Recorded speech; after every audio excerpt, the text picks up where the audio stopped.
I broke off a small piece of cookie and tossed it to the mouse in the corner, because without it, I never would have found any food. After getting some energy back, I suddenly noticed there was a fidget spinner in the box. So I started spinning it without thinking. But when it came to a stop, I immediately looked up at the cooling fan above me. A bold idea rushed into my mind, so I yanked a steel tube off the shelf, then pointed it at the fan cover. Using leverage, I pushed with everything I had, and soon pried the cover loose. Then I raised the steel tube again, aimed at the spinning fan, held the tube tight with my frozen hands, and stabbed hard, but the tube bounced right off, and pain shot through my frostbitten hands. The fan was still spinning at full speed, and the freezer temperature had dropped to -17. I was completely desperate, but then I noticed the little mouse still fighting to stay alive. Looking at that tiny creature, I tried to keep it warm in my arms. Just when I was ready to give up, my hand brushed against a lighter in my bag. I quickly flicked it on. The tiny flame gave me a spark of hope. Then another crazy idea hit me. I pulled out my college admission letter and set it on fire without hesitation.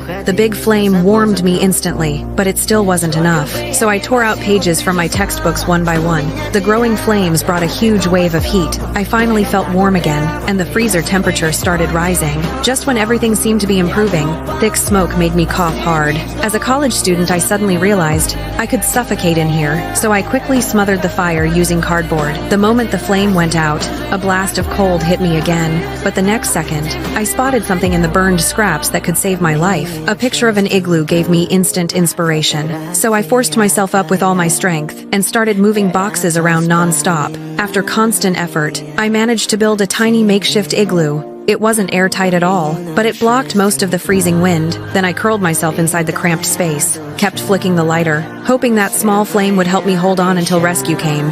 But after only 2.5 minutes, the lighter ran out of fuel, and I couldn't hold on anymore. I finally passed out. When I woke up again, the little mouse that kept me company was lying still on the ground. Seeing my only companion like that, I tried to reach it, but a sharp pain shot through my arm. Then I realized my arm had frozen to the cardboard below me. I had no choice but to tear it free. When I finally reached the mouse, it was completely frozen. That sight shattered me. I had no strength left to fight, and I collapsed on the spot. Just when I thought I was about to die, the freezer door slowly opened.